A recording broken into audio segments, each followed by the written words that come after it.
Hi cuties, my name is Hanako Kozumi and this is the channel Nerdy Nekoma. Everything here is about Haikyuu chat stories and fanfic.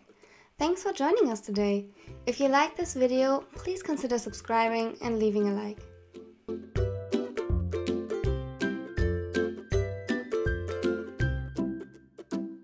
Welcome to today's video.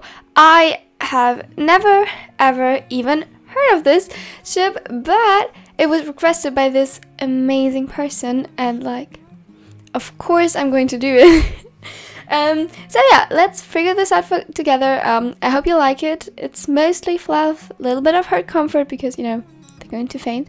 But I think it turned out pretty great. I hope you like it too. We'll see you at the end.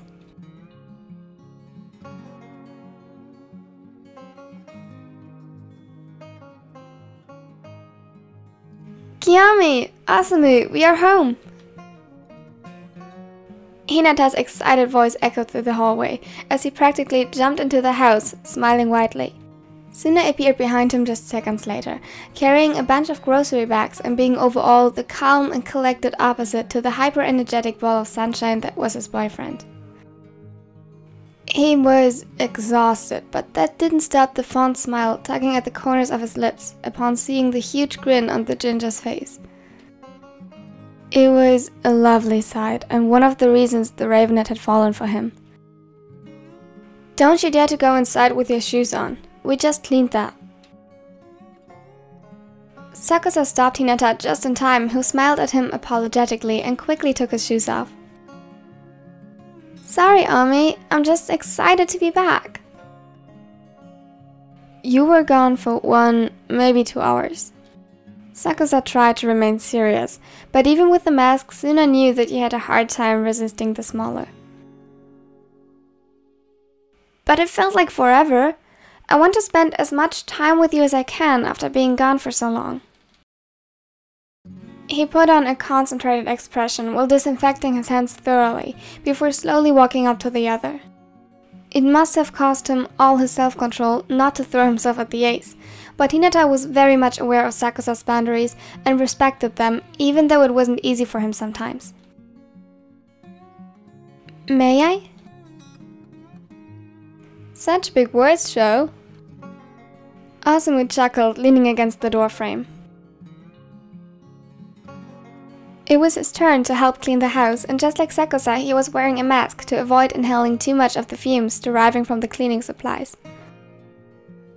The cheeky grin was evident either way. Hinata pouted but stayed focused on Sakusa, who sighed and deliberately pulled down his mask a bit to give Hinata a gentle kiss. The ginger rewarded him with a beaming smile, and Suna could see Sakusa's cheeks and ears turning a delicate shade of pink. His own smile widened as he slowly made his way towards the kitchen to put the groceries away. From the hallway, he could hear Asamu and Hinata bickering because the spiker refused to give him a welcome home kiss since he teased him before. And as stubborn as Hinata could be, when it came to physical affection like holding hands, cuddling, little kisses or whispered promises, he was easy to persuade. A few minutes later, the ginger joined him in the kitchen, talking about something trivial in his typical expressive manner that made everything sound interesting. And Suna just listened. He loved listening to Hinata's rambling, how the smallest things could make him happy, how invested he was with the small problems and interested in the most random things. To Hinata, the world was always somehow beautiful. And when it wasn't, he would make it beautiful. That's why he was the human equivalent to sunshine. The smaller followed Suna to the couch and allowed the other to pull him down with him and snuggled closer against his back. All while not stopping to talk once. It was truly impressive. Hey, if you're all finished, you can help us. No. He let out a long sigh and didn't even bother to open his eyes again to meet Asamu's expectant gaze.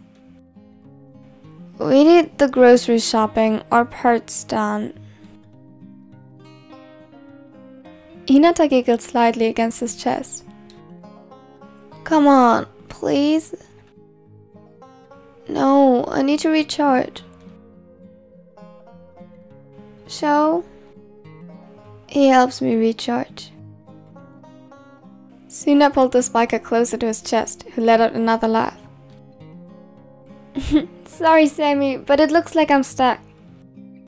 Osamu rolled his eyes a bit and quickly turned away to hide the warm blush tinting his cheeks as he fell in love all over again. Fine, have it your way. Osamu! Got it! He hurried out of the room and returned to his chores. Suna nuzzled his nose in Hinata's bright orange hair, breathing in the soothing scent of his shampoo, oranges and sunshine. He knew that sunshine had no scent, in theory, but if it had one, or if he had to describe it, he'd say it smells exactly like this. Rin, that tickles! Hinata giggled and started to move in his arms. Suna simply pulled him closer. Deal with it. You smell better than all this cleaning stuff, so deal with it. The tallest smiled against the ginger's warm skin and placed little kisses on his neck. Are you blushing?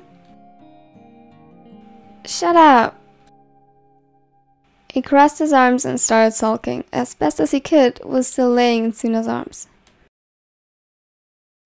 The other chuckled and moved them both to the side so that they could lay comfortably on the couch together.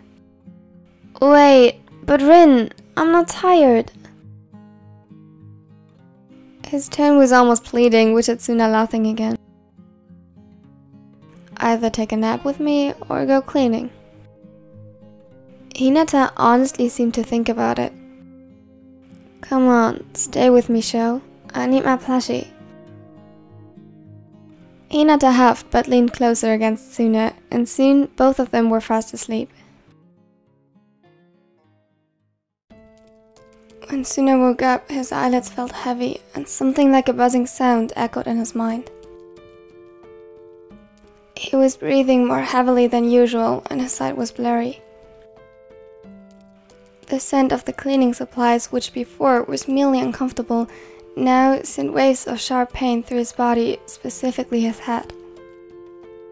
It was accompanied by an unsettling feeling of nausea in his stomach. When he looked down, Hinata was still sleeping in his arms. More quiet than usual. Sho? He tried shaking him awake, but nothing happened. Sho! He gathered as much strength as he could, but without success. His words were slurred and barely more than a whisper. And Shoyo wasn't waking up. The panic very slowly spread through his body and reached his mind. He had to do something. Hinata wasn't sleeping, he was unconscious, just like he would be if he stayed frozen like this any longer. He got up to his feet and immediately had to hold on to the couch for support. The room swayed in front of his eyes and he could barely feel his legs. The nausea increased at once, and even with the lack of feeling in his limbs, he knew that they were shaking. His whole body was trembling. After a moment of hesitation, he forced himself to move. He managed to drag himself to the hallway and up the stairs. The whole time he was at the brim of fainting, and climbing up the stairs became really critical. He almost fell down twice. But Suna pushed through it. He had to help Shoyo. And in this state, Samu and Kiyomi wouldn't hear him if he called for help. He needed to get to them. He was panting, and for a few seconds everything went black before his eyes. Suna fell on all fours to the ground as he tried fighting the darkness. His eyes were wide open. He felt them stinging from the cold air and chemicals, but he couldn't see a thing. His thoughts were all pushed together in an indecipherable mess. The only thing that he could hear clearly was a voice telling him to just lay down, to give in to the exhaustion, to sleep. It would make everything easier. Everything would be okay if he just allowed his body to rest. The sensation of the cold floorboards against his skin tore through the darkness like lightning, and he fought himself back up to his feet. He couldn't give up now. Not yet. With his hands against the wall, he half blindly made his way towards the room Samu and Sakusa were in. Samu. However, before he could reach him, gravity pulled him down. His body felt unimaginably heavy. It felt as if he fell straight into a pit of darkness, filled with a dark void engulfing him, stretching itself to welcome him with open arms.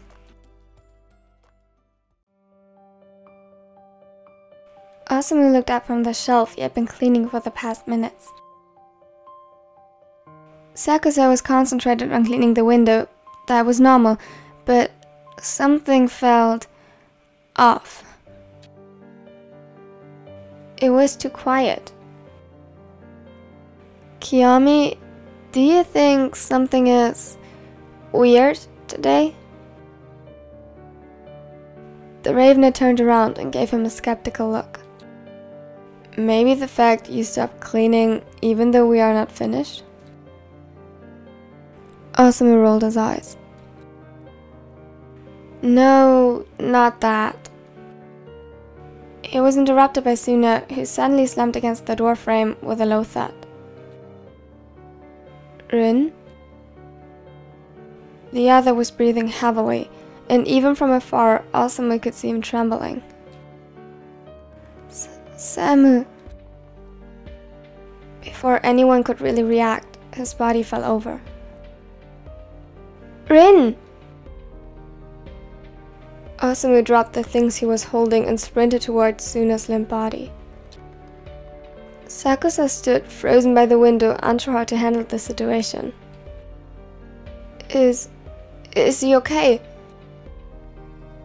He's unconscious, what do you think? The ace flinched at Osamu's sudden outburst.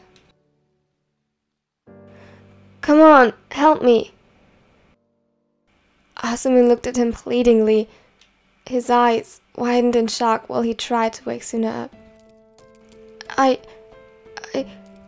I'm sorry. I can't.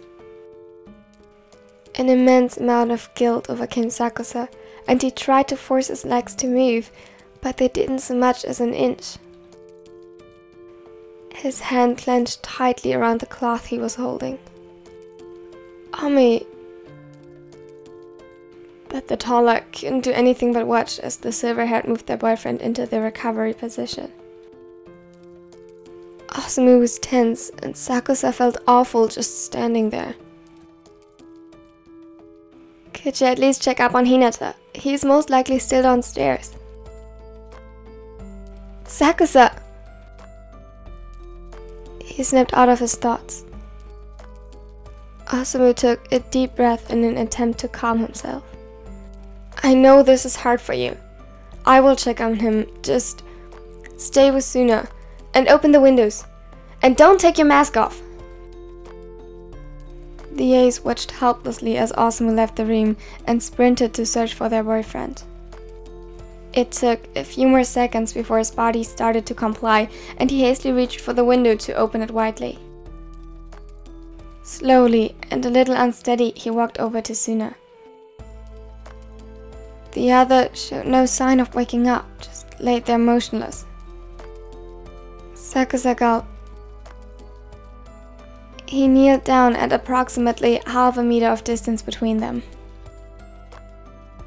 Carefully, the ace removed his gloves and gently brushed a strand of dark hair from Suna's face. It was a feather-light touch, and still, he pulled away quickly. Suna didn't feel warmer than usual though, so maybe it was not an affection of any kind. The ravenet sat frozen next to his boyfriend until he heard Osamu's footsteps approaching fast. The other stopped for a second in the doorway before taking place at Suna's other side and gently lifting him in his arms. Wait! Don't worry, I think it was just the fumes that made them faint. So, Shoyo is unconscious as well? Osamu nodded. They weren't wearing a mask like you and me. Normally, they wouldn't be home so soon anyway, so no one really thought about it. Sakusa looked down only to be met with Suna's face. Eyes closed and lips slightly agape. Hey, don't. I know what you're thinking, and it's not true, so stop. Osamu firmly placed a hand on Sakusa's shoulder to gain his attention. Kiyomi, love, please don't blame yourself. I don't. It was an accident. I don't think anybody's at fault for this. If it wasn't for me, there wouldn't be any need for this excessive cleaning. Osamu sighed. That is true, but it doesn't mean that it's your fault. It's not like you woke up someday and thought, OCD, that sounds fun, let's try it. Sakusa could hear him getting frustrated, but when he looked up, Osamu smiled sympathetically at him and gently squeezed his shoulder to emphasize his words. I don't blame you, and they won't either. If you want, you can help me get them comfortable in bed. They should rest, but I don't think we need an ambulance just now. We'll look out for them, especially Suna since he fell and hit the ground. His nose scrunched slightly. But I think everything will turn out just fine. Okay. Sakusa still didn't sound fully convinced, but he got up nonetheless and helped Osamu to prepare some snacks, water and painkillers, in case of headaches, for the injured. When everything was settled, he got back to the room, quickly finishing the last bits of cleaning and hastily put away the supplies. When Suna woke up, it was because of the cold rather than the pain in his head, following shortly after. The windows were wide open, and a cold breeze entered the room and took all the warmth with it. He shivered and got up to close it. However, before he could set a foot on the floor, a sharp pain pierced through his head, caused by the loud noise of footsteps in the hallway and the bubbly laughter which belonged to a certain ginger-haired spiker. Suna cursed under his breath. He for sure was glad that Shoyo was back to his usual, energetic self, but the noise was too much for his aching head to bear. Rin! Without thinking twice, the smaller ran up to the ravenet and threw himself around his neck. You are awake! But you're not supposed to get up yet, sleepyhead. Suna only understood half of what he was saying, and almost wished the darkness would take him back. Shoyo, take it slow. You didn't even give him the chance to take painkillers. Right. Hinata smiled sheepishly and carefully took a step back, which gave Sakusa the opportunity to place a tray with food, a glass of water and some medicine on the nightstand beside Suna. Here. He handed him first the pills and then the glass, before placing a tender kiss on his forehead. This will help to ease the pain a bit. Thanks, darling.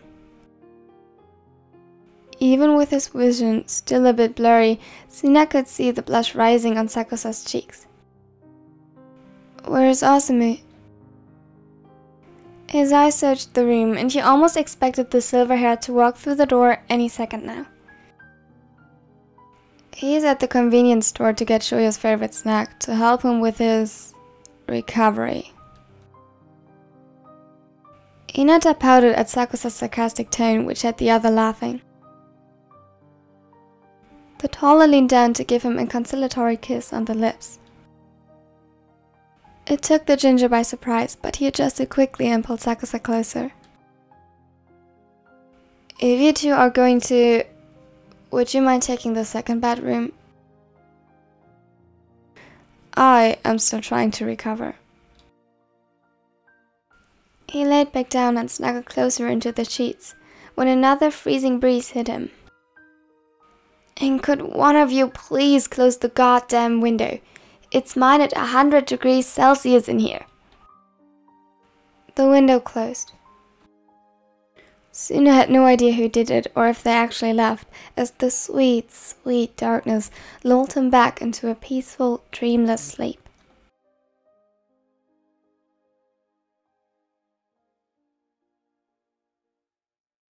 That was it for the video. I hope you liked it. I personally really enjoyed making this. I think it was one of the best I ever made. I'm not sure if I'm going to make more videos about this ship in the future because it's not my usual ship. Well, I like it, obviously. I like writing it, but I ship Tsukiyama Kagehina much more, or just Kagehina and Osasuna and so on. But I really enjoyed making this. Tell me what you think in the comments.